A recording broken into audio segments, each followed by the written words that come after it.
ஆவியானவர் சில காரியங்களை சொல்ல சொல்லி சொன்னதுனால சொல்றேன்.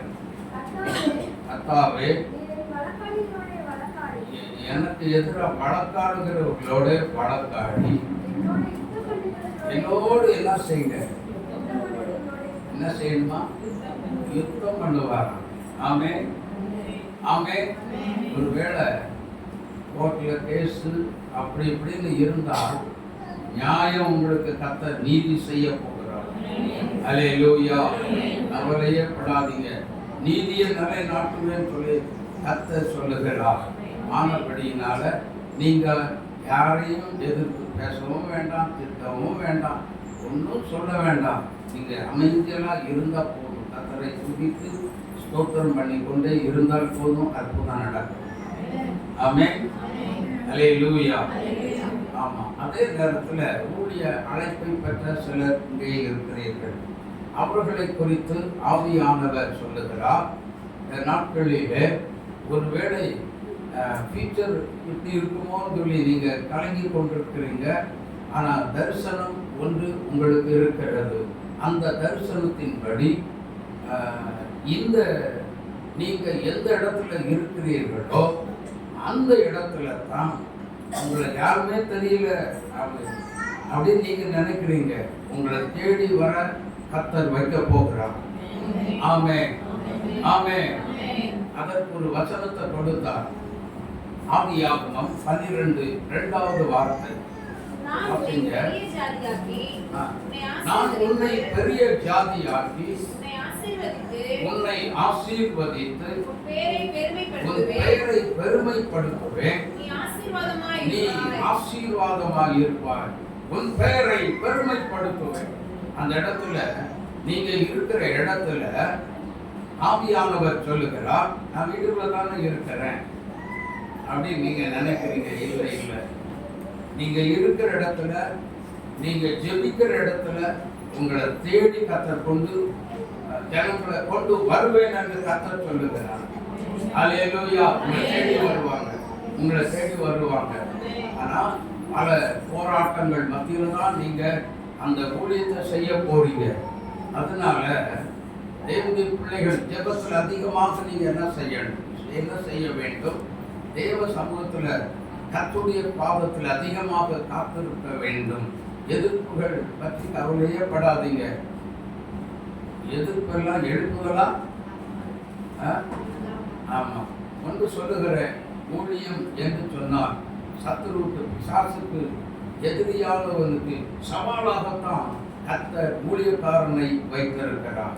அல்லேலூயா அல்லேலூயா. ஒரு இடத்துல அவருடைய நாமத்தினால ஊழியத்தை ஸ்தாபிக்கிறார் என்று சொன்னால் சாதாரணமாக ஸ்தாபிக்கவே மாட்டார், சும்மா ஒன்று வைக்கவே மாட்டார். சத்துருவுக்கு சவாலாகத்தான் ஊழியத்தை வைத்திருக்கிறார். ஆமென். ஆனால் நம்ம இஷ்டத்துக்கு போனால் அவ்வளவுதான், ஒன்றுமே செய்யவே முடியாது. அல்லேலூயா. இப்பொழுது தேவனுடைய வார்த்தைகளுக்கு நேராக நாம் கடந்து போவோம். சங்கீதம் வாக்குத்தத்த வசனமாக சங்கீதங்களின் புஸ்தகம் 23ஆம் சங்கீதத்தை எடுத்துக்கொள்ளலாம். எல்லாரும் திருப்புங்க.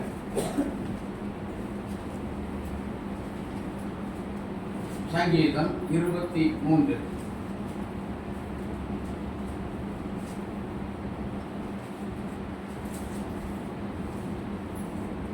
முதலாவது வசனத்தை எல்லாரும் வாசிக்க. எல்லாருக்கும் தெரிஞ்ச ஒரு பகுதி. ஆமென். எல்லாரும் சொல்லலாமா? இருதயத்துல கை வைங்க. கர்த்தர் என் மெய்ப்பராய் இருக்கிறார், நான் தாழ்ச்சி அடையேன். கர்த்தர் என் மெய்ப்பராய் இருக்கிறார். ஆமென். போன காலத்துல சாயங்கால ஆராதனையில கொஞ்சம் பார்த்தோம். யாராவது அதாவது நல்லா புரிந்து கொள்ளுங்க. ஒரு வசனம் வருகிறது, வாக்குத்தத்தம் வருகிறது என்று சொன்னால் அந்த வாக்குத்தத்தத்துக்குள்ளே எனக்கு என்ன இருக்கிறது, என்னை நடத்துகிறது, வாக்குத்தத்தத்துக்குள்ள கொண்டு போகிறது யார், அவர் எப்படிப்பட்டவர், அவர் என்ன சொல்லுகிறார், நான் என்ன கவனிங்க, நான் என்ன செய்ய வேணும், இதெல்லாம் நாம் கவனமாக உன்னிப்பாக கவனிக்க வேண்டும். அல்லேலூயா. அப்படி வாக்குத்தத்தம் கொடுத்து விட்டா எனக்கு இது குறைவே இல்லை அப்படின்லாம் நம்ம நினைச்சு பார்க்கிறது தவறான ஒரு காரியம். ஆனால் குறை வரும் பொழுது தேவன் அந்த இடத்தில் நிறைவானவராய் வந்து நம்முடைய குறைகளை நீக்கி நம்மை ஆசீர்வதிக்க உண்மை உள்ள தேவனாய் இருக்கிறார். அல்லேலூயா, அல்லேலூயா. ஆனபடியினால தேவனுடைய பிள்ளைகள் நன்றாக கவனிக்க வேண்டும். யார் இந்த கர்த்தர் அப்படிங்கிறது தான் நம்ம கடந்த வாரத்தில் என்ன செய்தோம், தியானம் பண்ணலாம். யார் இந்த கர்த்தர் கொஞ்சம் ஞாபகப்படுத்தலாமா? யார் இந்த கர்த்தர் சொல்லுங்களேன். அவர் எப்படிப்பட்டவர், எப்படிப்பட்ட தன்மை உடையவர் அப்படிங்கிறத பார்த்தோம் அப்படின்னா, ஆண்டவர் ஆபிராமை பார்த்து ஒரு வார்த்தை சொல்லுகிறார். ஆதியாகமம் 17ஆம் அதிகாரம் 1வது வசனத்தில் 99 வயதான பொழுது கர்த்தர் ஆபிராமுக்கு தரிசனமாகி நான் சர்வ வல்லமையுள்ள தேவன், சர்வ வல்லமையுள்ள தேவன், நீ எனக்கு முன்பாக நடந்து உத்தமனா இரு. அல்லேலூயா. ஆனா அங்க பேசுகிறது யார் பேசுறா? கர்த்தர் பேசுறார் ஆபிராமோடு. ஆனா இங்கே ஆண்டவர் இன்னொரு வார்த்தையுள்ள சொல்றார் பாருங்க. நாம் சர்வ வல்லமை உள்ள தேவன். அவர் சொல்றார், நான் ஒரு ஆல்மைட்டி காட் அப்படின்ற சர்வ வல்லமை உள்ள தேவன் அப்படின்னு சொல்றார். அப்போ நம்முடைய ஆண்டவருக்கு நிகர் இந்த உலகத்துல ஒண்ணுமே இல்லை. அல்லேலூயா. அதே நேரத்துல நல்லா புரிந்து கொள்ளுங்க, வசனத்தை நல்லா கவனிக்க வேண்டும். வாசிங்க லூக்கா எழுதின சுவிசேஷம் 19ஆம் அதிகாரம் 8-9 வசனங்களை வாசிக்க கேட்போம். சகேயு நின்று கர்த்தரை நோக்கி, ஆண்டவரே, என் ஆஸ்தியில் பாதியை ஏழைகளுக்கு கொடுக்கிறேன். நான் ஒருவனிடத்தில் ஏதாயிலும் அநியாயமாய் வாங்கியது உண்டானால் நாளத்தனையாக திரும்ப செலுத்துகிறேன் என்றான். இயேசு அவனை நோக்கி, இங்க ஃபர்ஸ்ட் 8வது வசனத்துல கர்த்தர் குறிப்பிடுகிறார். ஆனா கீழே யார குறிப்பிடுகிறார்? மென்ஷன் பண்றாரு பாருங்க. இயேசு அவனை நோக்கி. நம்ம பழைய ஏற்பாட்டுல யார் வந்தது? கர்த்தர். இதை நன்றாக புரிந்து கொள்ளுங்க, யோசித்துக் கொள்ளுங்க. யெகோவா விட்னஸ்காரங்க வந்தா இந்த மாதிரி வசனத்தெல்லாம் உள்ள அடி போட்டீங்கன்னு வைங்க, அவங்களால நிற்கவே முடியாது. ஆமென், ஆமென். பேசுங்க. அடுத்தது என்னன்னா, சகையினுடைய வாழ்க்கையில கர்த்தர் முதலாவது வந்து, இரண்டாவது பதில் சொல்லுகிறது யார்? இயேசு அவரை நோக்கி. அப்ப கர்த்தர் தான் இயேசு, கர்த்தர் தான் தேவன், பிதாவாகிய தேவன். அல்லேலூயா, அல்லேலூயா. 2 கொரிந்தியர் 3:17 வாசித்து பாருங்க. கர்த்தரே ஆவியானவர், கர்த்தரே ஆவியானவர், எல்லாம் சொல்லுங்க. கர்த்தரே ஆவியானவர், கர்த்தருடைய ஆவி எங்கேயோ அங்கே விடுதலையும் உண்டு. சரி, இப்ப நான் கேட்கிறேன் உங்களுக்கு, கர்த்தர் தான் தேவன், தேவன் தான் இயேசு, அப்படிதானா? இயேசு தான் ஆவியானவர், அப்படிதானா? இப்போ 3 in 1 யார் அது? மத்தேயு எழுதின சுவிசேஷம் 1:21 படிங்க.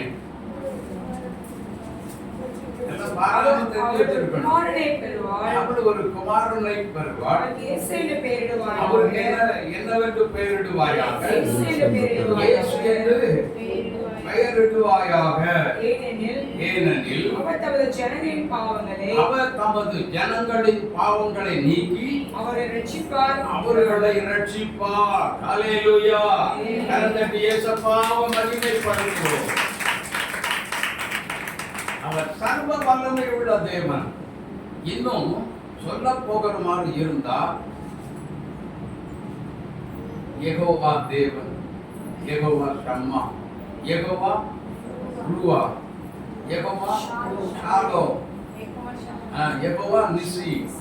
இன்னும் ஏராளமான, அதான் ஒரு பாட்டே இருக்குது. என்ன இருக்கு? யெகோவா தேவனுக்கு 1000 நாமங்கள் அப்படின்னு சொல்லி பக்தரே பாடி இருக்கிறார். அப்போ பிரதானமாக கொடுக்கப்பட்ட ஒரே பெயர் இயேசு என்ற பெயர். ஆமென். அப்போ இயேசு என்ற பெயரை இந்த உலகத்தில் நாம் மூளை முடுக்கு சந்து கொண்டு ஒரு இடம் விடாம கேப் விடாம எல்லா பிள்ளைகளுக்கும் நாம் அறிவிக்க வேண்டும் என்பதே தேவனுடைய கட்டளை. அல்லேலூயா, அல்லேலூயா. அது என்ன கட்டளை? மார்க்கு 16:15 வாசித்து பாருங்கள். ஆண்டவர் அங்க தெளிவா சொல்றார் பாருங்க. நீங்கள் உலகமெங்கும் போய் சர்வ சிருஷ்டிக்கும் என்ன செய்யணுமா? இன்னைக்கு ரொம்ப முக்கியம் என்ன தெரியுமா? நாட்டுக்கு ரொம்ப அவசியம் தேவை என்னன்னா சுவிசேஷம். ஆமென். இயேசு என்ற பெயரை சந்து கொண்டு மூலம் கொடுத்து எல்லா இடங்களிலேயும் அறிவிக்கக்கூடிய ஜனங்கள் ஆண்டவருக்கு தேவை. ஆமென். அறுவடை மிகுதி, ஆட்களோ குறைவு. கிருபை பெற்றுக்கொள்றோம், வரங்களை பெற்றுக்கொள்கிறோம். வீட்டுக்குள்ளே முடங்கி கிடந்து என்ன பயன்? எதற்காக கர்த்தர் கொடுத்தார்? இந்த வரங்களை என்ன செய்யணும்? இந்த கிருபைகளை என்ன செய்யணும்? வெளியில போய் என்ன செய்யணும்? தேவ நாம மகிமைக்காக என்ன செய்ய வேண்டும்? பயன்படுத்த வேண்டும். ஆமென். சும்மா உட்கார்ந்துட்டு இருக்கக்கூடாது. படிச்சுட்டு வீட்டுக்குள்ள உட்கார்ந்தா என்ன வீட்டுக்குள்ள சாப்பாடு வந்துருமா? அதே மாதிரி தான் நாம் ரட்சிக்கப்பட்டிருக்கிறோம், அபிஷேகம் பெற்றிருக்கிறோம், இயேசு கிறிஸ்துவின் நாமத்தினால ஞானஸ்நானத்தையும் பெற்றுக்கொண்டோம். ஆனா கடைசியில என்ன பண்றோம்? வீட்டுக்குள்ள ஒரே ஒரு தாளந்து, ரட்சிப்புங்கிற ஒரு தாளந்து கர்த்தர் கொடுத்தார். இதை நம்ம என்ன செய்யக்கூடாது? நமக்குள்ளே வைத்து வைக்க கூடாது. சுவிசேஷம் அறிவித்தே ஆக வேண்டும். அல்லேலூயா, அல்லேலூயா. சரி, போகட்டும். தேவனுடைய பிள்ளைகளை செய்திக்கு நேராய் நாம் கடந்து போவோம். கண்களை மூடி நாம் ஜெபிக்கலாம். நல்லா இயேசு கிறிஸ்துவின் நாமத்தில் நாங்கள் இருதயத்தோடு நாங்களுடைய துதிக்கிறோம், ஸ்தோத்திரிக்கிறோம். இந்த நாட்களிலும் எங்கள் மத்தியில் வாங்க வந்து பேசுகிற அடியார்களாக இருக்கிற நாங்கள் கேட்கிறோம். உடைய மெல்லிய குரல் துணிக்கிறது இன்பமான சத்தத்தை கேட்கும் வேண்டி விரும்பி ஓடி பேசும் அடியார்களாக இருக்கிற நாங்கள் கேட்கிறோம். இயேசுவின் நாமத்தில் அல்லேலூயா. எல்லாரும் தெரிந்த ஒரு கோரஸை நாம் பாட போறோம். பாடலாமா? பாடலாமா? தேனினி மகிழும் இயேசுவின் நாமம் திவ்யமதுரமாமே. தேனினி மகிழும் இயேசு. கைதட்டி பாடுவோம். திவ்யமதுரமாமே. அவை தேனிய காணி ஓடியே வருவார் மனமே. தேனினி மகிழும் இயேசுவின் நாமம் திவ்யமதுரமாமே. பூலோகத்தார்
தேனிமையிலும் இயேசுவின் நாமம் திவ்ய மதுரமாமே.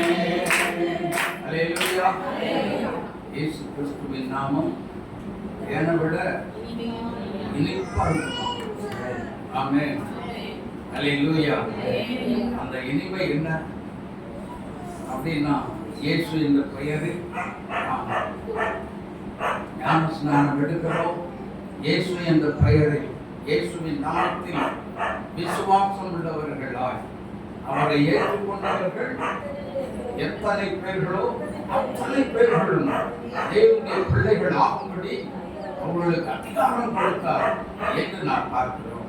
எனக்கு அன்பான தேவனுடைய பிள்ளைகளே, இயேசு கிறிஸ்துவின் நாமம் அப்படிப்பட்ட ஒரு மகிமை நிறைந்த, ஒரு வல்லமை நிறைந்த ஒரு நாமம்.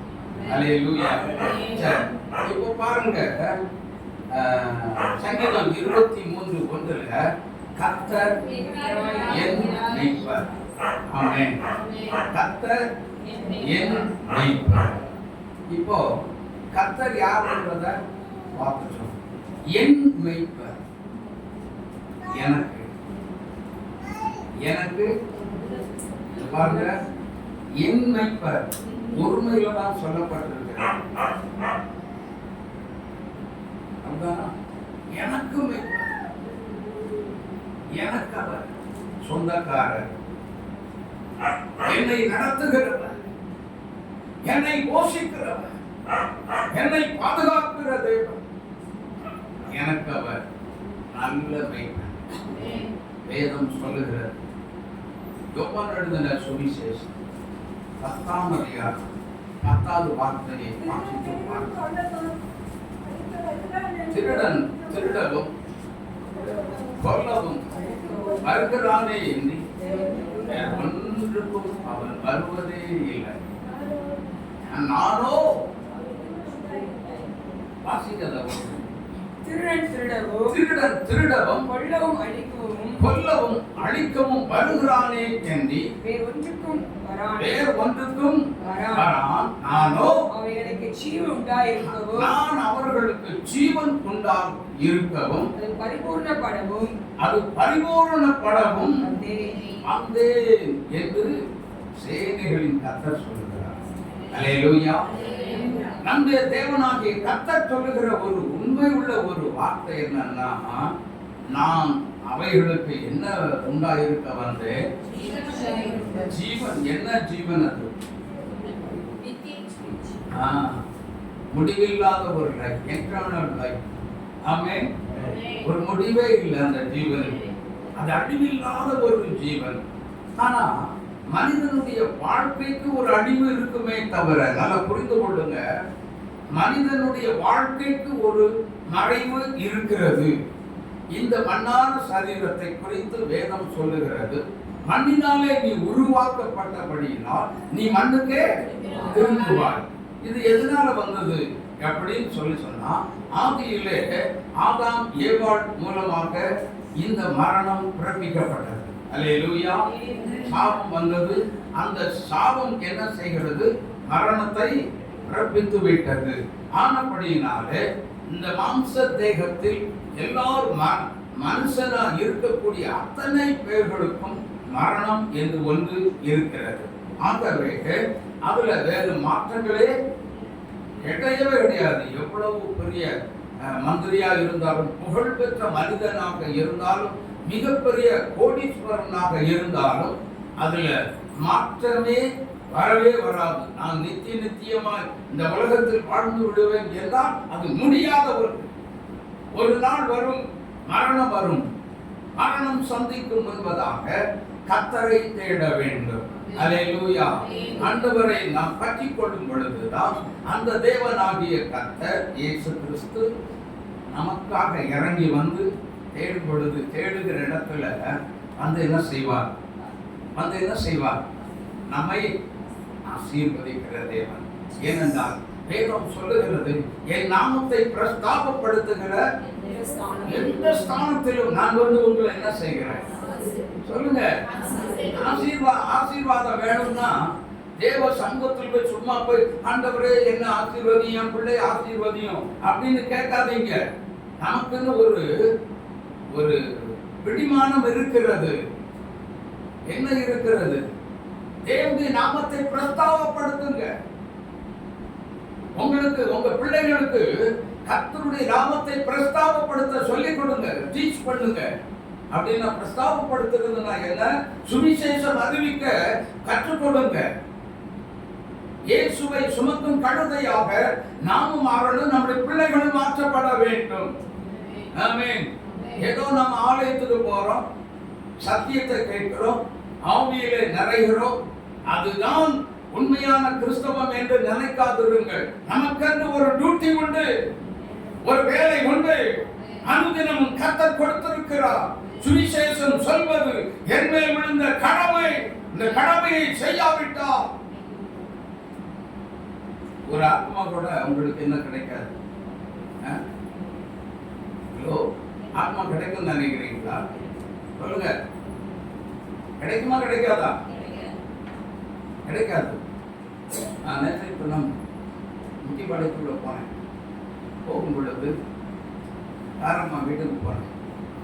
அங்கே ஒரு அம்மா இருந்தாங்க. நான் யாராக இருந்தாலும் என்ன செய்வேன்? தைரியமாக யோசிக்காம இயேசுவை அவருடைய நாமத்தை பாறைசாற்றுகிறது. சில சத்தியங்களை இயேசுவின் அன்பை குறித்து பேசிக் கொண்டிருந்த பொழுது அவங்களுடைய கண்களிலிருந்து தாரை தாரையாக கண்ணீர் விட்டு கதறி எழுதார்கள். ஆமே, நான் சொன்னேன், உங்களை நான் சபைக்கு கூப்பிட மாட்டேன், இருதயத்தில் இயேசு மாத்திரம் செய்வேன், இடம் கொடுத்தேன். அல்லேலூயா. இருதயத்தில் இயேசு மட்டும் இடம் கொடுத்தா போதும். அவங்க வீட்டில் அவங்களால இருக்கவே முடியாது. ஆமே, தானா ஓடி வருவாங்க. நீங்க கூப்பிடவே வேண்டாம், சபைக்கு கூப்பிட தேவையே இல்லை, தானா ஓடி வருவாங்க. ரட்சிப்பு சும்மா இருக்க விடாது. எனக்கு அன்பானவர்கள், யோசித்து பாருங்க. இன்னைக்கு தேவாதி தேவனுடைய நாமத்தை நாம் எடுத்து எங்கெல்லாம் சொல்லிக் கொண்டிருக்கிறோம், எங்கே பறைசாற்றிக் கொண்டிருக்கிறோம், எத்தனை பேருக்கு சுவிசேஷம் அறிவித்திருக்கிறோம். சொல்லுங்க, யோசித்து பாருங்க. நம்மிடத்தில் வருகிற பிள்ளைகளுக்கு நாம் சுவிசேஷம் அறிவிக்கிறோமா? தேவாதி தேவனுடைய நாமத்தை அவ்வளோ மகத்துவம் நிறைந்த அந்த ஆண்டவருடைய நாமத்தை நாம் என்ன செய்ய வேண்டும்? உலகம் எங்கிலும் பறைசாற்ற வேண்டும். அப்பொழுதுதான் இயேசு நமக்கு நல்ல மெய்ப்பனாக இருப்பார். ஹல்லேலூயா, ஹல்லேலூயா. அப்பொழுதுதான் இயேசு நமக்கு, சொல்லுங்க, ஆமா, பக்கத்துல கூட பார்த்து சொல்லுங்க, இயேசுங்களுக்கு நல்ல மெய்ப்பனாக இருக்கணும் அப்படின்னா இயேசுவை உலகம் எங்கிலும் போய் எடுத்து சொல்லுங்க. ஹல்லேலூயா, ஹல்லேலூயா, ஹல்லேலூயா. தேவ பிள்ளைகளை பிரசங்க கேட்கிறது பெருசு இல்ல. பிரசங்க கேட்டுட்டு கடைசியில் சொல்லுவீங்க, பாஸ்டருக்கு சூப்பர் பிரசங்கம். நீ தேவ பிள்ளைகள் நல்லா யோசித்து பாருங்கள். பிரசங்கியாருக்கு மார்க் போடாதீங்க, நீங்க மார்க் வாங்கிட்டு போங்க. ஆமே, நீங்க தான் மார்க் வாங்கணும். எங்களுக்கு மார்க் எல்லாம் போட்டு எங்களுக்கு குணத்தை நிறுத்தி வச்சிருக்கிறார் இயேசுநாதர். இவருக்கு மார்க் போடாதீங்க. மார்க் போட வேண்டிய வாங்க வேண்டிய நபர் உங்க பக்கத்துல இருக்கிற விசுவாசி.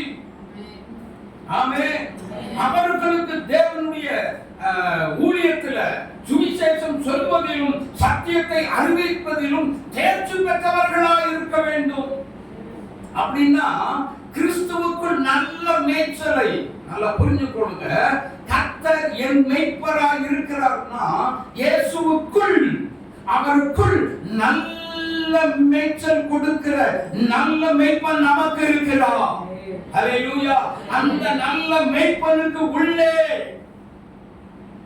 என்ன செய்யணும்? கொழு கொழு கொழு கொழுந்து நல்ல திருப்தியா சாப்பிட்டு கொழு கொழுந்து என்ன செய்யணும்? நடந்து தேவ ராஜ்யத்தை கட்டி எழுப்பணும். அதற்கு தாயா கர்த்தர் நம்மை நம்மை அழைத்தார், நம்மை தெரிந்து கொண்டார். ஆமென். இதற்கு தான் இயேசு நமக்கு நல்ல மேய்ப்பனாக இருக்கிறார். அல்லேலூயா. சில வார்த்தைகளை நாம் சொல்லுகிறோம், வாசிப்போம். யோவான் எழுதின சுவிசேஷம் 11வது வசனம், 10ஆம் அதிகாரம் 11வது வசனத்திலிருந்து 16 உள்ள வசனங்களை வாசிங்க. நானே நல்ல மேய்ப்பன். முதல்ல நம்ம மேய்ப்பன் யாரு? ஹலோ, மேய்ப்பன் எப்படிப்பட்டவரா சொல்லுங்க.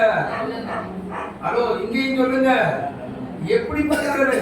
சத்தமா சொல்லுங்க. இயேசு நல்லவர். சொல்லுங்க. என் இயேசு நல்லவர். சத்தமா சொல்லுங்க. சங்கீதம் 106 முதலாவது வசனத்தை வாசித்து பாருங்கள். அங்கே வேதம் சொல்லுகிறது. வாசிங்க சீக்கிரம். அல்லேலூயா. அல்லேலூயா. கர்த்தரை துதியுங்கள். கர்த்தரை துதியுங்கள். அவர் நல்லவர். அவர் நல்லவர். கிருபை என்றும் உள்ளது. பக்கத்துல உள்ளவரை பார்த்து சொல்லுங்க. இயேசு நல்லவர்னு சொல்லுங்க. பக்கத்துல உள்ளவரை பார்த்து சொல்லுங்க. இயேசு நல்லவர். அவர் நல்ல மேய்ப்பன். இங்க பாருங்க, நல்ல மேய்ப்பன் கெட்டதை தருவாரா? ஹலோ, கெட்டதை தருவாரா? குறைஞ்சு போன மட்டமான ஒரு ஆகாரத்தை தருவாரா? நாம் எந்த அளவுக்கு கொழுன்னு செழிப்பா இருக்க முடியுமோ அந்த அளவுக்கு ஒரு செழிப்பான ஒரு ஆகாரத்தை கொடுக்கிற நல்ல மேய்ப்பனை நாம் உடையவர்களாய் இருக்கிறோம். ஹல்லேலூயா. எனக்கு நல்ல மேய்ப்பன் கொடுன்னு நடத்துகிற நல்ல ஆகாரத்தை, செழிப்பான ஆகாரத்தை எனக்கு தருகிற நல்ல மேய்ப்பனை நான் உடையவனாய் இருக்கிறேன். ஹல்லேலூயா. அதனால தான் சங்கீதக்காரன் சொல்றாரு, என்ன சொல்றாரு? எனக்கு குறைவே இல்லை. Praise the Lord. Praise the Lord. குறைவே இல்லை. ஏன்னா அவருக்கு குறைவு இல்லை. எங்க இயேசுவிடத்துல குறைவே இல்லை. அவர் நிறைவுள்ளவர். அவர் எங்கெங்கெல்லாம் இருக்கிறாரோ, யார் யார் உள்ளத்துல எல்லாம் வந்து இருக்கிறாரோ அவங்க அத்தனை பேருடைய வாழ்க்கையில குறைவுக்கு இடமே இல்லை. ஹல்லேலூயா. ஆனால் அப்ப குறைவு இருக்கிறது ஏன்? எதற்கு குறைவு வருது? நம்ம கர்த்தர் எதெல்லாம் சொன்னாரோ அதெல்லாம் செய்தார். வாழ்க்கையில குறைவே எல்லாம் நிறைவாகிறது. அல்லேலூயா.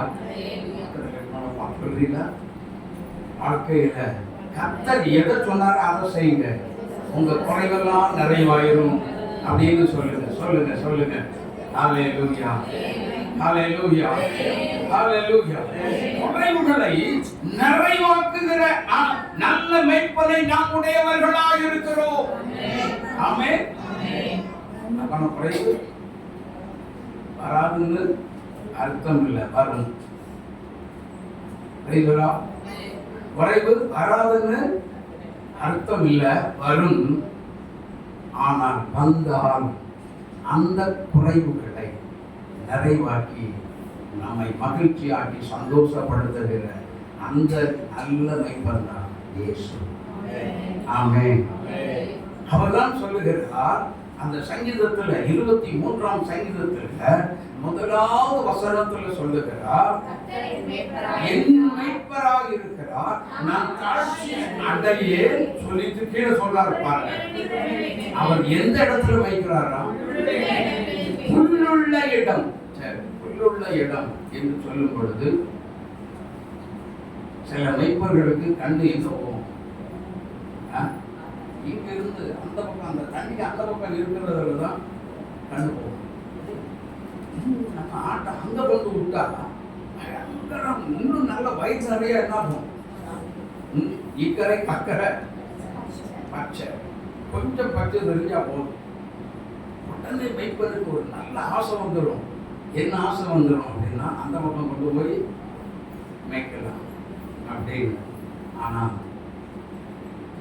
இந்த பக்கம் இந்த பக்கம்லாம் கர்த்தர் நமக்கு எந்த பக்கம் நியமித்தாரோ அங்கே போய் என்ன செய்வோம்? அந்த இடத்துல தான் நமக்கு நிறைவான ஒரு பலன் நமக்கு காத்திருக்கிறது. அல்லேலூயா. அவர் நடத்துகிற எந்தெந்த பாதையெல்லாம் நடத்துகிறாரோ அந்தந்த பாதைக்கு உள்ளதான் நமக்கு நல்ல மேய்ச்சல் இருக்கிறது. அல்லேலூயா. வேற எங்கேயுமே இல்லை, வேற எங்கேயும் நம்ம தேட வேண்டிய அவசியம் இல்ல. இத வச்சுக்கிட்டு நல்ல கவனிங்க. விசுவாசிகள் என்ன சொல்றது, எப்படி ஜெபிக்கிறோம்? இயேசுவே என்னையும் என்ன செய்யும்? ஆசீர்வாதம். தயவு செய்து ஆசீர்வாதத்தை என்ன செய்யாதீங்க, தயவு செய்து கேட்காதீங்க. ஏன் கேட்கணும்? கர்த்தர் தர மாட்டாரா? எந்த ஆசீர்வாதம் எப்பொழுது யாருக்கு தேவை, எந்த பிள்ளைக்கு தேவை? தன் பிள்ளை தானே, அவருக்கு தெரியாதா? யோசித்து பாருங்க. நான் பல வருஷமா எனக்கு ஒரு கார் இருந்தா பரவாயில்லையே சொல்லி யோசித்து பார்த்தா அவருக்கு குறிப்பிட்ட ஒரு நேரம் தான் வரும். வந்தாதான் கர்த்தர் தருவா, இல்லாட்டி தரவே மாட்டா. ஆமென். அவருடைய வேலை இன்னும் சொல்லுங்க, அது வரணும். அது வரும் வரைக்கும் என்ன செய்யணும்?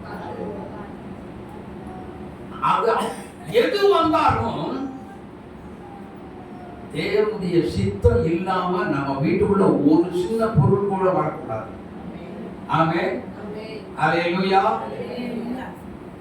தேவனுக்கு பிரியமில்லாத காரணம் ஒரு பொருள் உள்ள வருது அப்படின்னா தேவனுடைய சித்தம் இல்லாம தான் ஒரு வீட்டுக்குள்ள ஒரு பொருள் வருது அப்படின்னா, இன்னைக்கு நம்ம வீட்டுக்குள்ள இருக்கிற எந்த பைக்கா இருந்தாலும் சரி, சாதாரண ஒரு சின்ன பொருளாக இருந்தாலும் சரி, கர்த்தர் கொடுத்தது மட்டும்தான். எல்லாம் அவருடையது, நம்முடையது அல்ல.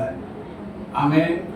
நான் வச்சிருக்கிறது எல்லாமே தேவனுடையது, அவருடையது, அவர் கொடுத்ததுதான்.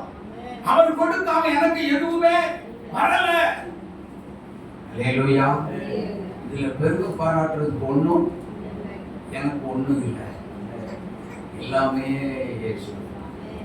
எல்லாமே என்னது? எல்லாம் சொல்லுங்க, எனக்கு கொடுத்ததெல்லாம் இயேசுடையதுதான். எனக்குரியது ஒன்றும் இல்லை, எனக்குரியது ஒன்றும் இல்லை. சொல்லுங்க, எல்லாம் இயேசுவே, எனக்கெல்லாம் இயேசுவே. கொள்ளை நீகும் இவ்வுலகில் உன்னை இயேசுவே, எல்லாம் இயேசுவே, எனக்கெல்லாம் இயேசுவே. இயேசு இல்லாம நமக்கு ஒண்ணும் வரல. எல்லாமே இயேசப்பா. ஆமென். ஆமென். அவர் நிறைவானவர், நாமளோ குறைவுள்ளவர். இதை புரிந்து கொள்ள வேண்டும். அல்லேலூயா. நாம் எப்படிப்பட்டவங்க? குறைவுள்ளவங்க. கர்த்தரோ நிறைவானவர், ஐஸ்வர்ய சம்பன்னர் என்று வேதம் சொல்லுது. ஆகவே இயேசுவினிடத்தில் என்ன இல்லை? குறைவே இல்லை, குறைவு இல்லை. எல்லாம் சொல்லுங்க, எங்க அப்பாட்ட குறைவே இல்லை, எங்க நல்ல மெய்ப்பனிடத்துல குறைவே இல்லை. அதனால்தான் நான் காட்சி அடையலன்னு சொல்றேன், எனக்கு குறைவு இல்லைன்னு சொல்றேன். எல்லாம் சொல்லுங்க, இருதயத்துல கை வச்சு சொல்லுங்க, எங்க அப்பா குறைவில்லாதவர், எல்லாம் நிறைவாய் அவரிடத்தில் இருக்கிறது. அவர் ஐஸ்வர்ய சம்பன்னர். ஹல்லேலூயா, ஹல்லேலூயா, ஹல்லேலூயா. அப்ப நம்முடைய வாழ்க்கையில ஏதோ ஒரு குறை வந்துருச்சு அப்படின்னு சொன்னா, நாம் அவருக்கு முன்பதாக ஏதோ ஒரு விஷயத்துல தவறு பண்ணிட்டோம். ஆமென். ஏதோ ஒரு காரியத்தை போட்ட விட்டுட்டோம். அதனாலதான் கர்த்தர் என்ன செய்கிறார்? அந்த குறைவை அனுமதித்து நம்முடைய அறிவை என்ன செய்கிறார்? உணர்த்துகிறார். அல்லேலூயா. இப்போ வயலுக்கு தண்ணி பாய்க்கணும்னு வச்சுக்கோங்க, கவனிங்க. மோட்டர்ல தண்ணி விழுகிறது. அந்த காலத்துல எல்லாம் எங்க ஊர்ல வட்டி மூலமா குளத்துல இருந்து வாய்க்காலுக்கு தண்ணி இறைச்சி ஊற்றுவாங்க. ஆனா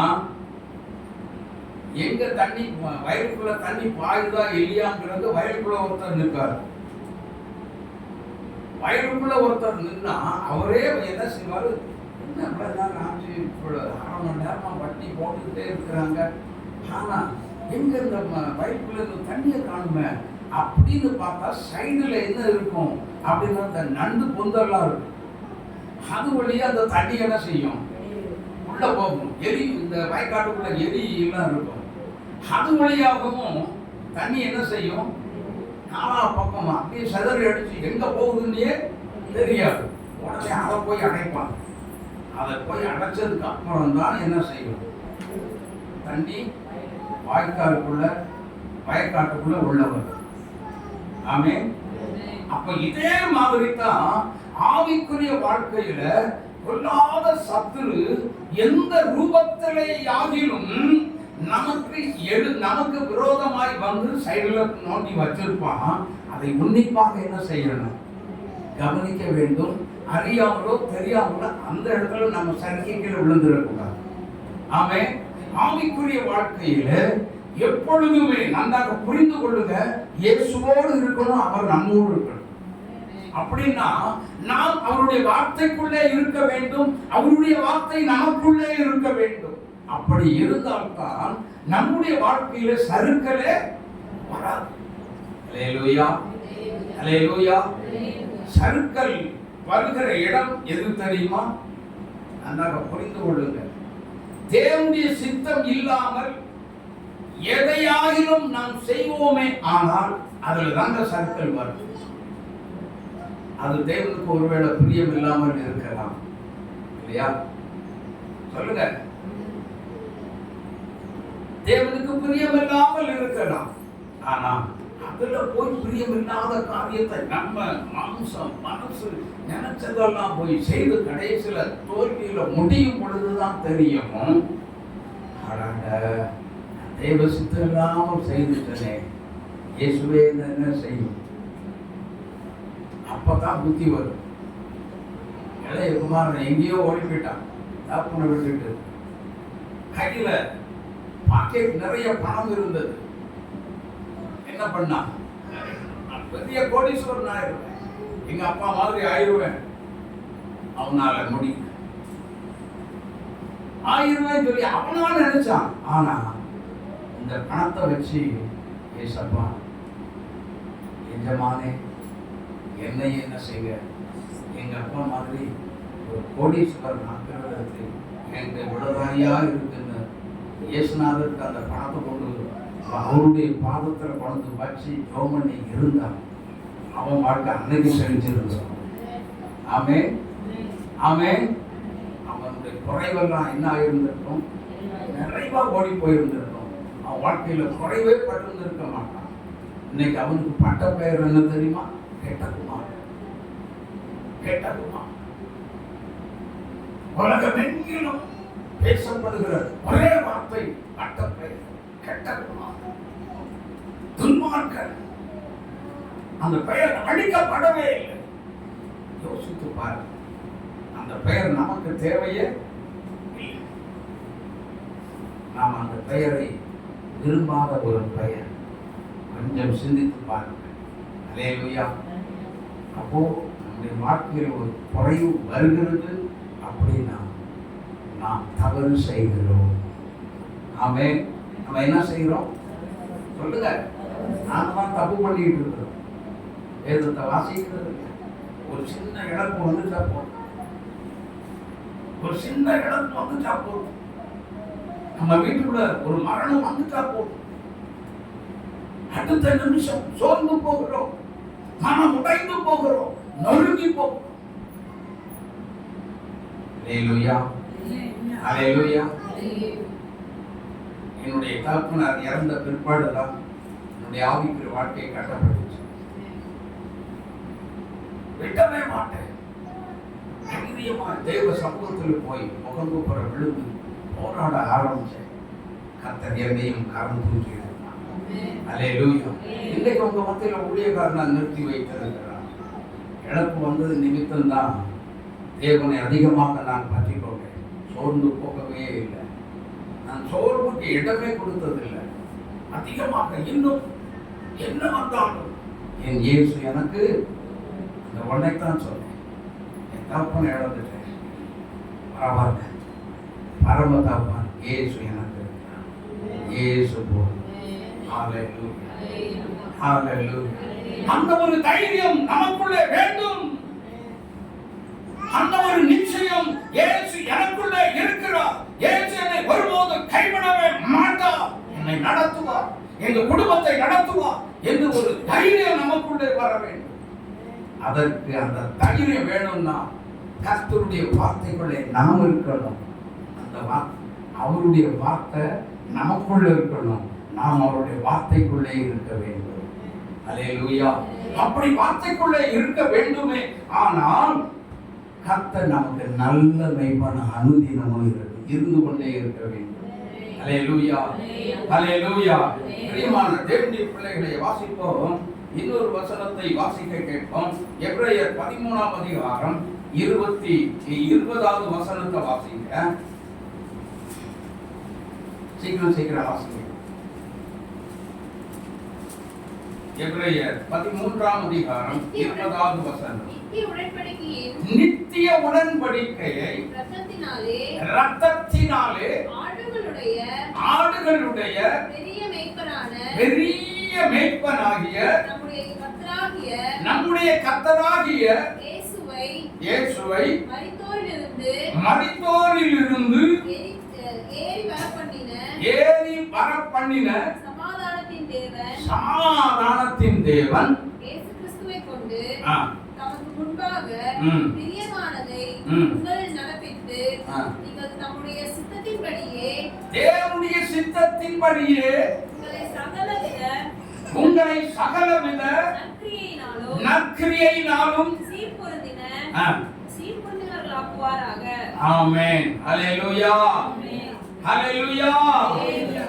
ஆடுகளுக்கு ஆண்டவர் கொடுக்கிற ஒரு காரியம் என்னன்னா நல்ல ஒரு சமாதானம். ஆமென்.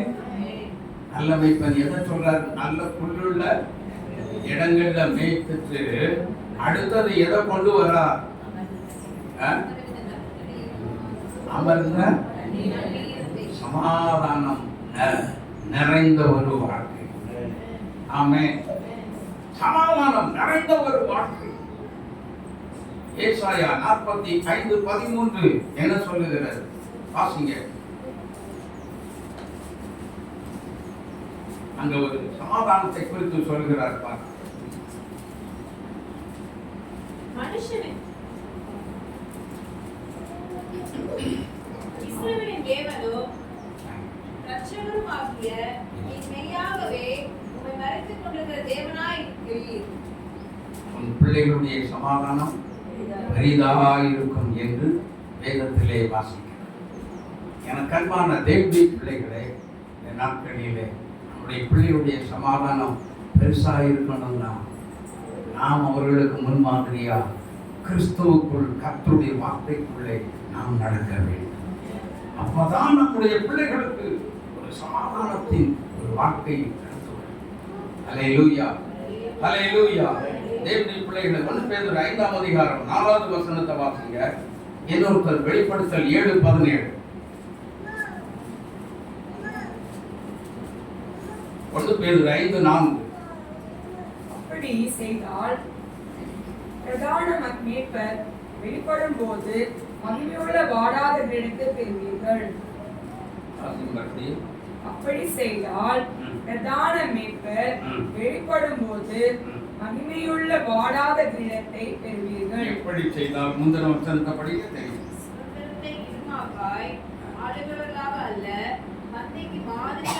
மந்தைக்கு எப்படி இருக்கணுமா? மாதிரியா இருக்கணும். அப்படின்னா பேரண்ட்ஸ், பெற்றவர்கள் பிள்ளைகளுக்கு முன்பதாக குடும்பத்திற்கு முன்மாதிரியா இருக்கணும். இருக்கிறோமா இல்லையா? பிரதான மேய்ப்பன் நமக்கு ஒரு நல்ல மாதிரியை காண்பித்து போனாரு. பிள்ளைகளுக்கு பெற்றோர் எப்படி இருக்கிறோம்? ஒரு முன்மாதிரியா இருக்கிறோமா? ஒரு வழிகாட்டியா இருக்கிறோமா? சத்தியத்துக்குள்ளே பிள்ளைகளை நடத்த நாம் பிள்ளைகள் மேல அக்கறை கொள்ளுகிறோமா? நல்ல நடத்தை நம்மிடத்தில் உண்டா? சத்திய வசனத்தின்படி நடக்கிற வாழ்க்கை நமக்குள்ளே இருக்கிறதா இல்லையா? யோசித்து பாருங்க. நம்ம என்ன வாழ்க்கை வாழ்ந்துட்டு இருக்கிறோம்? அதனால தான் இன்னைக்கு அநேக பிள்ளைகள் தேவனால் கொடுக்கப்படுகிற சமாதானத்துக்குள்ள இல்ல. அந்த சத்தியம் இல்லாததுனால வழி தவறி போய் கொண்டிருக்கின்றார்கள். சொன்னா அந்த பிள்ளைகள் என்ன சொல்றாங்க? நீ சொல்லி நான் என்ன கேட்கிறது? நான் சொல்றத நீ செய். தைரியமாய் சொல்லுகிறான். யோசித்து பாருங்கள். காரணம் என்னவென்றால் சத்தியம் இல்லை. சத்தியம் அவர்களுக்குள்ளே இல்லை. வேதத்தை தினமும் கரெக்டா செவ்வனே படிச்சு பிள்ளைகளுக்கு என்ன செய்யணும்? எங்க வீட்டுல எல்லாம் நான் சின்ன பிள்ளையா வளர்க்கும் பொழுது, சின்ன குழந்தையா இருக்கும் பொழுதெல்லாம் ஏதோ ஒரு வசனத்தை படிச்சு என்ன செய்யணும்? ஏதோ ஒரு சங்கீதம் படிக்கணும். ஒரு வசனத்தை பாராம என்ன செய்யணும்? ஒரே ஒரு வசனம் தான் கேட்பாங்க. எந்த வசனம்ங்கிறது தெரியாது. எங்க அப்பா கேட்பாங்க. இன்னைக்கு அந்த அப்படி ஒரு நம்ம பிள்ளைகளை கண்டிஷன் பண்ணி வளர்க்கிறோமா? இல்லைன்னா காப்பி கிடைக்காது, காலையில காப்பி கிடைக்காது, டிஃபன் கிடைக்காது, ஒண்ணுமே தர மாட்டாங்க. அவசரமா நல்லா புரிஞ்சுக்கோங்க. அவசரமா பள்ளிக்கூடத்துக்கு நேராக பைக்கெட்டை தூக்கி தோல்ல போட்டா போதும். அப்பதான் டேய் எங்க போகிறோம் வாங்க, நேரம் ஆயிடுச்சு, ஓடணும். என்ன செய்வது? ஒரு வசனம் ஒப்பிச்சுட்டு போ. அவ்வளவு ஒரு டைம் கண்டிஷன் பண்ணி வளர்த்தார்கள். அவதியாக ஓட வேண்டும் ஸ்கூலுக்கு. இந்தினா என்ன வரும்? வெளியே நிறுத்திடுவாங்க. அங்கே பனிஷ்மெண்ட் கிடைக்கும். யோசித்து பாருங்கள், உங்கள் பிள்ளைகளை எப்படி வளர்க்கிறீர்கள்? நல்ல மேய்ப்பன், உங்களுக்கு நல்ல மேய்ப்பன் இயேசுவாய் இருந்தால் உங்க பிள்ளைகளும் நல்ல பிள்ளைகளாய் இன்றைக்கு வளர்த்து கொண்டு வந்திருப்பார். ஆமென். உங்க பிள்ளைகளுடைய சமாதானம் இன்றைக்கு பெரிதாயிருக்கும்.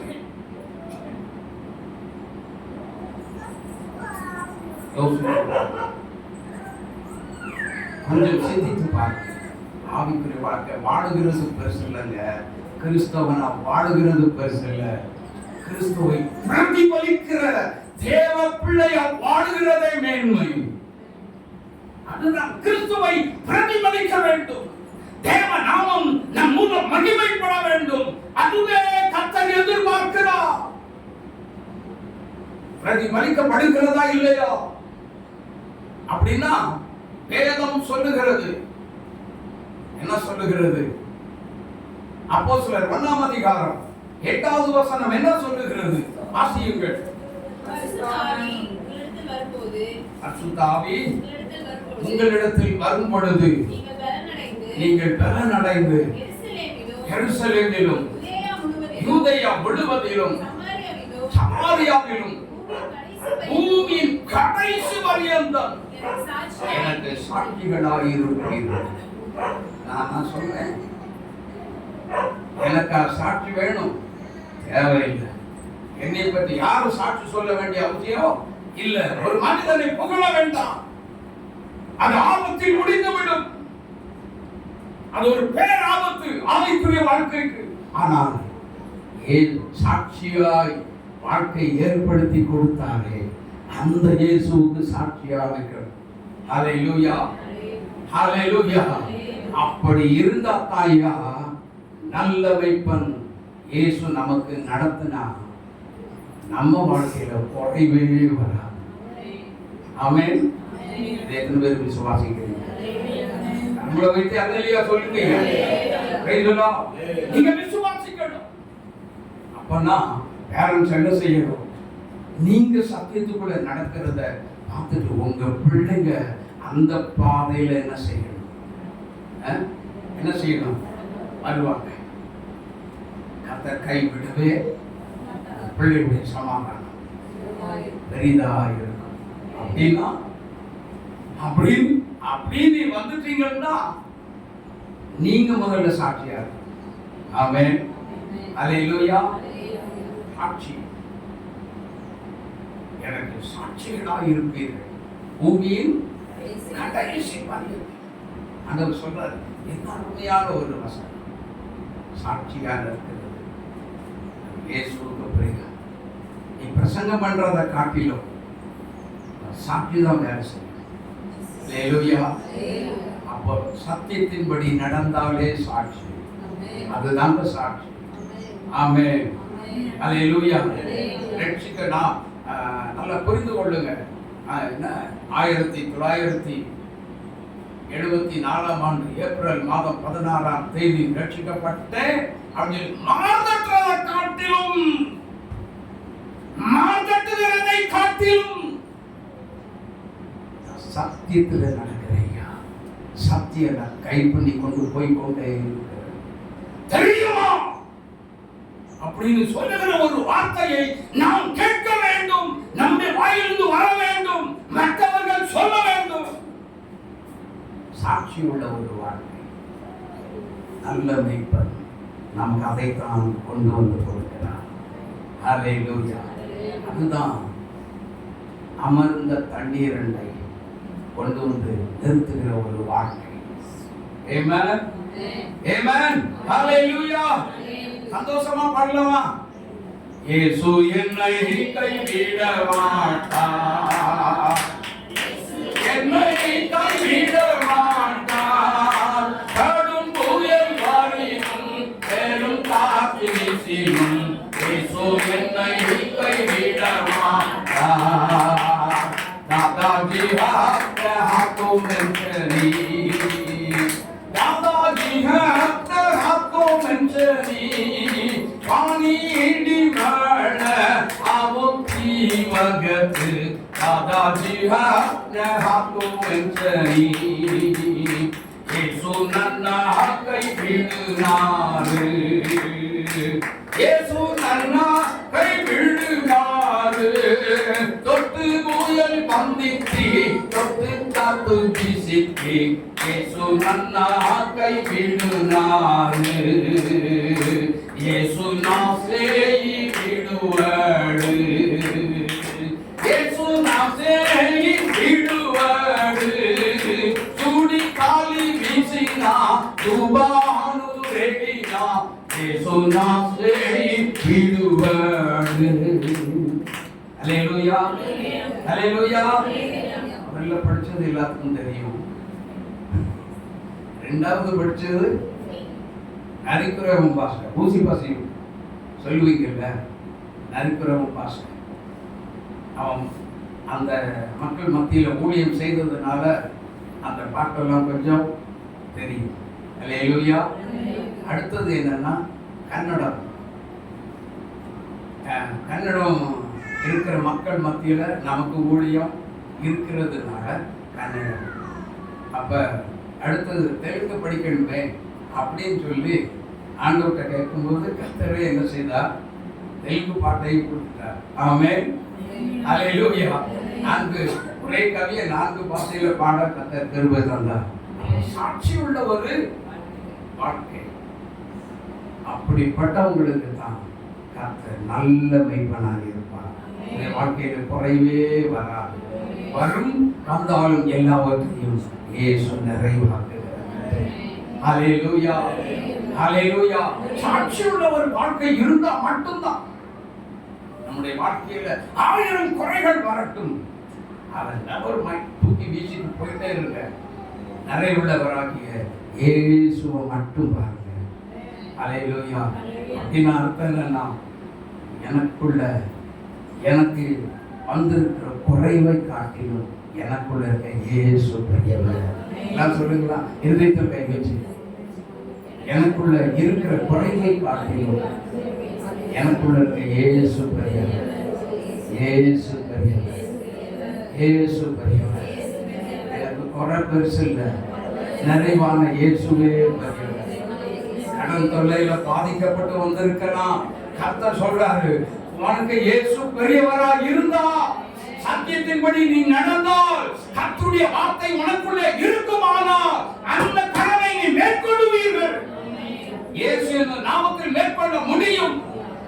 குறைவு நிறைவாக மாற்றுகிற கர்த்தர் இயேசு எனக்குள்ளே தான் இருக்கிறார். என்னை அவர் கைவிடவே மாட்டார். என்னை அவர் வெட்கப்பட விடவே மாட்டார். நான் வெட்கப்பட மாட்டேன். ஆமென், ஆமென், ஆமென் சொல்லுங்க. ஹalleluya, ஹalleluya. அதனால தான் முதல்ல பாடணும் இல்லையா, இயேசு என்னை கைதட்டி எல்லாரும் பாடலாம். மறுபடியும் சந்தோஷமா பாடணும். எல்லாரும் கைதட்டி உற்சாகமா பாடணும். இயேசு என்னை கைவிட மாட்டார். இயேசு என்னை கைவிட மாட்டார். கடும் புயல் வரியும் பெரும் காற்று வீசியும் இயேசு என்னை கைவிட மாட்டார். இயேசு என்னை கைவிட மாட்டார். இயேசு என்னை கைவிட மாட்டார். கடும் புயல் வரியும்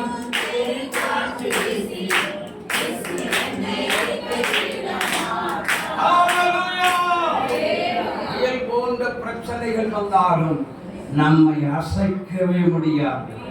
கர்த்தர் நம்மோடு கூட இருக்கிறார். நம்மை கைவிடாத தேவன் இயேசு நம்மோடு கூட இருக்கிறார்.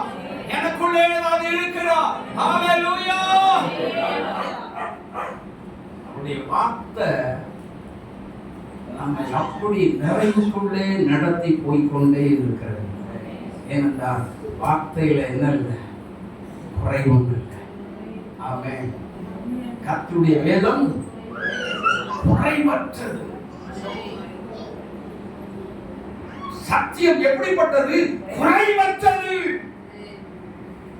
நாம தான் குறைவுள்ளவங்க. அப்படித்தானே? ஆண்டவருக்கு குறை வைக்கிறதுனால தான் நமக்கு குறை வருது. கர்த்தருக்கு நல்ல மெய்ப்பனுக்கு நம்ம குறை வைக்கிறதுனால தான் நம்ம வாழ்க்கையில குறை வருது, கடன் வருது, தொல்லை வருது, வியாதி வருது, பலகீனம் வருது, சுகவீனம் வருது, எல்லாமே வருது. குறை வைக்காதீங்க, குறை வைக்காதீங்க. சுகத்தை கொடுக்கல இயேசுவை பாருங்க, இயேசுவை பாருங்க. உங்க வியாதியெல்லாம் ஒழிப்பு. ஹல்லேலூயா. என்ன அர்த்தம் தெரியுமா? தேவ சமூகமே எனக்கு தஞ்சம் அப்படின்னு கர்த்தருடைய பாதத்தில் வந்து விழுந்து கிடந்துப்பாங்க. சரீரத்தில் வந்தாலும் எல்லாவற்றையும் கர்த்தர் பார்த்து கொள்வார். ஹல்லேலூயா, ஹல்லேலூயா. அவரை கைவிடுகிற தேவன். ஹல்லேலூயா. अपने दादा दिनु नंबिए को तो दादा दिनु கைவிடவே மாட்டார். ஆமென், ஆமென், ஆமென். தைரியமா சொல்லுங்க. இயேசு எனக்கு போதும். சொல்லுங்க, சொல்லுங்க. நல்ல மெய்ப்பன் இயேசு எனக்கு போதும். இயேசு எனக்கு போதும். சொல்லுங்க, சொல்லுங்க. ஹல்லேலூயா. வெளிப்படுத்தல் 7:17 படிங்க. சிங்காசனத்தின் மத்தியில் இருக்கிற ஆட்டுக்குட்டியானவரே அவர்களை மேய்த்து அவர்களை ஜீவ தண்ணீர்கள் அண்டையில் உள்ள ஊற்றுகள் அண்டைக்கு நடத்துவார். என்ன தண்ணீரா? நல்லா பாருங்க, என்ன அழகான ஒரு வசனம்னு பாருங்க. படிங்க மறுபடியும். சிங்காசனத்தின் மத்தியில் இருக்கிற ஆட்டுக்குட்டியானவரே இவர்களை மேய்த்து. யார? என்ன சொல்லியிருக்காங்க? வசனத்தை படிக்குமா? சிங்காசனத்தின் மத்தியில் இருக்கிற ஆட்டுக்குட்டியானவரே இவர்களை கர்த்தரை நம்பி அவர் பின்னாடி அவருடைய சத்தியத்தின்படி போய்கொண்டிருக்கிற இவர்களை, இந்த மந்தையில் இருக்கிறவர்களை, கர்த்தர் ஏற்படுத்தின மந்தையில் இருக்கிறவர்களை என்ன செய்கிறாரா? ஜீவ தண்ணீர் உள்ள ஊற்றுகள் அண்டைக்கு நடத்துவார். ஹalleluya. இன்னைக்கு நம்மை நடத்தி கொண்டுதான் இருக்கிறார். அதனால தான் நமக்கு குறைவில்லாம இருக்கு. அப்படிதானா? சொல்லுங்க. இப்ப யாருக்கெல்லாம் குறை இருக்கு, யாருக்கெல்லாம் குறை இல்லை? எனக்கெல்லாம் குறை இல்லை அப்படின்னு சொல்லி சொல்லுங்க பாருங்க. சாப்பாட்டுக்கு குறை இல்லை, ஆடைக்கு குறை இல்லை. ஆல்ரெடி என் தலையில என்ன எப்பவுமே நிறைவா தான் இருக்கும். ஆமா, தலைக்கு என்ன உண்ண உணவு, உடுக்க உட, இருக்க இடம், தலைக்கு எண்ணெய் குறைவில்லாம தருகிற நம்முடைய நல்ல மேய்ப்பன். ஆமென். குறைவில்லாம கொடுத்துட்டு இருக்கிறார். தலைக்கு என்னன்னு சொல்லி சொன்னா ஆவிக்குரிய அர்த்தம் என்ன தெரியுமா? விசேஷித்த அபிஷேகத்தை குறைவில்லாம நமக்குள்ளே வைத்துக் கொண்டே இருக்கிறார். ஆனால் அவருக்கு முன்பதாக நாமே குறைவுள்ளவர்களாய் நம்மையே நாம் ஏமாற்றி என்ன செய்கிறோம்? வழி விலகி போகிறதுனால தான் நம்ம ஆவியில குறைந்து விடுகிறோம். ஜபத்தில் தடுமாறுகிறோம். ஜபம் பண்ண முடியவில்லை என்று சொல்லுகிறோம். காரணம் என்ன? தூக்கம் வருகிறது என்று சொல்லுகிறோம். காரணம் என்ன தெரியுமா? தேவன் நமக்கு கொடுத்த அபிஷேகமாகிய எண்ணெய அல்ல தட்டுகிறோம், அலட்சியப்படுகிறோம். விசுவாசியம் நீ இருக்கவே கூடாது. அப்படி இருந்தா குறைவு வரும். குறைவு சத்தமா சொல்லுங்க, வரும். என்னது வரும்? ஆனா 1000 பாட்டை பாடினாலும் இந்த குறை வராது.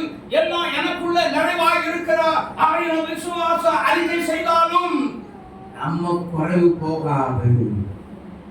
நம்ம ஜீவி என்ன செய்யணும்?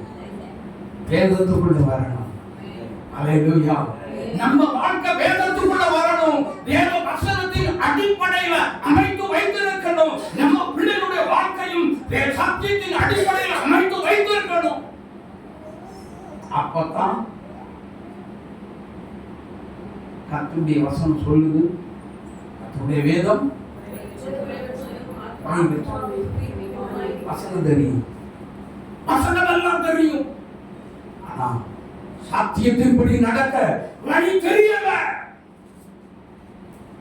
அந்த அறிவு நமக்குள்ள இல்லை. விசுவாசி மனம் திரும்பணும். விசுவாசி என்ன செய்யணும்? ரட்சிப்புக்குள்ள நான் ரட்சிக்கப்பட்டிருக்கிறேன், நான் ஞானஸ்நானம் எடுத்திருக்கேன், உண்மை. ஆனால் இன்றைக்கும் கர்த்தருக்கு முன்பதாக நிறைவுள்ள ஒரு விசுவாசியா இல்லையா? சத்தியம் நமக்குள்ளே நிறைவாக இருக்க வேண்டும். அப்படி இல்லாவிட்டால் குறைவுள்ள ஒரு விசுவாசி. தெரியுமா? குறைவுள்ளவனா தான் இருக்கிறேன். குறைவை நிவர்த்தி செய்கிற நல்ல மேய்ப்பர், குறைவில்லாத நல்ல மேய்ப்பர், சரி செய்ய நல்ல மேய்ப்பனாகிய அவரால் மட்டும்தான் வேற யாராலும் முடியவே முடியாது. ஆகவே இயேசுவே என் குறையெல்லாம் நிறைவாக என்னுடைய இறங்கிவார் அப்படின்னு கேட்குவார். சரி, நம்முடைய வாழ்க்கையில எதுங்க குறைவாக இருக்க காரணம் என்ன? குறைவு வர காரணங்கள் என்ன? அதை கண்டுபிடிக்கணும். சும்மா இயேசுவே என்ன மன்னிங்க அப்படின்னு கேட்டா என்ன செய்ய மாட்டாங்க. காரணத்தை கண்டுபிடிச்சி இதுதான் காரணம். இனிமேல் நம்ம என்ன செய்யக்கூடாது? இந்த தவற தப்பு பண்ணதுனால தான் என் லைஃப்ல இந்த தடுமாறு. ஹல்லேலூயா, ஹல்லேலூயா. அதனால தான் இந்த சர்க்கிள். அப்ப அந்த காரணத்தை கண்டுபிடிச்சு சில சபைகளுக்கு ஆண்டவர் சொல்லுகிறாரு. ஒரு வெளிப்படுத்துற விசேஷத்துல 7 சபைக்கு சொல்றதுல ஒரு சபை குறித்து சொல்றாரு. நீ எந்த நிலைமையிலிருந்து விழுந்தாயோ அதை நினைத்து பார் அப்படிங்கிறார். இப்ப நான் எந்த நிலைமையில இருக்கிறேன்? இங்க பாருங்க விசுவாசிகள், நான் எந்த நிலைமையில இருக்கிறேன். ஆனா அவர் சொல்றாரு, எந்த நிலைமையில இருந்தாலும், பசியானாலும், பட்டினியானாலும், மரணமானாலும், ஜீவனானாலும் என்னானாலும் கிறிஸ்துவின் அன்பை விட்டு என்னை குறிக்கவே முடியாதுன்னு சொல்லிட்டார். அப்புறம் ஸ்ட்ராங்கா இருக்கிறார் சார். எதுல? சத்தியத்துல அவர் ஸ்ட்ராங்கா உறுதியா சத்தியம் பரிபூர்ணமா உள்ள இருந்ததுனாலதான் அவரை ஜெயிக்க குறைவுகள் வந்து அவரை மேற்கொள்ள முடியவில்லை. அவன் நம்மளை மேற்கொள்றதுக்கு ஏன் நமக்குள்ள குறைவு வர காரணம், வறட்சி வர காரணம் என்ன, ஜெபத்துல குறைவு வர காரணம் என்ன, வேதத்தை வாசிக்க நேசிக்க மனதில்லாததுக்கு காரணம் என்ன? எந்த இடத்துல இருந்து விழுந்தோம் அதை நினைச்சு பாருங்க. சரியா? அது உங்களுக்கு தானே தெரியும், உங்களுக்கு ஆண்டவருக்கு தானே தெரியும். ஒரே ஒரு நிமிஷம் எல்லாரும் அப்படியே நாம் எழுந்திருக்கலாம். ஒரு நிமிஷம். ஹalleluya, ஹalleluya. இயேசுவே, இயேசுவே, என்னை இந்த நேரத்தில் உணர்கிற ஆண்டவரே, எனக்கு நீங்க நல்ல மேய்ப்பன், குறைவே தராத நல்ல ஒரு தேவன். ஆண்டவரே, எனக்கு இறங்கும் என்று நாம் கேட்கலாம். ஏசப்பா, எனக்கு இறங்கும் அப்படின்னு நாம கேட்கலாம். ஆண்டவர்கிட்ட சொல்லுங்க, நல்ல மேய்ப்பனே, ஆண்டவரே, இயேசுவே, எனக்கு நல்ல மேய்ப்பனாக இருக்கிறீங்க. ஆண்டவர்கிட்ட சொல்லுங்க, ஆண்டவர்கிட்ட சொல்லுங்க, எனக்கு குறைவில்லாத எல்லாம் நிறைவாக இருக்கிற இடத்துல தான் ஐயா மேய்க்கும், நல்ல செழிப்புள்ள இடத்துல தான் ஐயா மேய்ச்சிட்டு இருக்கீங்க. நான் தான் எப்படிப்பட்டது, உங்களுக்கு முன்பாக குறைவுள்ளவன் நான் இன்னைக்கு இருக்கிறேனே, என்ன மன்னிக்கப்பா. எந்த இடத்துல நான் உனக்கு குறை வச்சேனோ ஆண்டவரே எனக்கு இறக்கும், என்ன மன்னியும்னு கேளுங்க. ஏசப்பாட்ட கேளுங்க. ஓ ஏசப்பாட்ட கேளுங்க. குடும்பத்துல பிரச்சனை வர்றதுக்கு காரணம் என்ன? இந்த குறைவு, இந்த குறைவு தான். வேத வாசிப்பு குறைவு, வேதத்தை தியானம் பண்றது குறைவு, கர்த்தரோடு பேசுகிற நேரம் குறைவு. அதை அதிகப்படுத்தி கொடுத்து கொண்டே இருக்க வேண்டும். ஹalleluya, ஹalleluya. சந்தோஷம் ஆண்டவர்கிட்ட சொல்லுங்க, ஏசப்பா, எந்த இடத்துல விழுந்தது எனக்கே தெரியல ஏசப்பா, உங்க குரல் கேட்கவே முடியலையே, உங்களோட பேசி பல மாதங்கள் ஆகி போயிட்டு, பல நாட்கள் ஆகிட்டு, அப்பா எனக்கு இறங்குவீராக, எனக்கு இறங்குவீராக. உங்ககிட்ட குறையே இல்லையப்பா, உங்ககிட்ட குறைவு இல்லையே ஏசப்பா, எல்லாம் நீங்க நிறைவுள்ள கர்த்தர் தானே, எனக்கு இறங்கும் என்று எல்லா வாயத்திலிருந்து கேட்கலாமா, கேட்கலாமா, கேட்கலாமா, கேட்கலாமா? இயேசு என்னோடு கூட பேசினார் சொல்றவங்க நல்ல கரங்களை உயர்த்துங்கப்பா. இந்த சத்தியத்தின்படி கர்த்தர் நல்ல என்னை இப்படி எல்லாம் மிஸ் பண்ண மாதிரி தூக்க கூடாது. நல்ல கரங்களை உயர்த்துங்க. ஹalleluya. நிறைய பேர் இருக்கீங்க. கர்த்தர் உங்களை ஆசீர்வதிப்பாராக. ஆமென், ஆமென், ஆமென். ஹalleluya.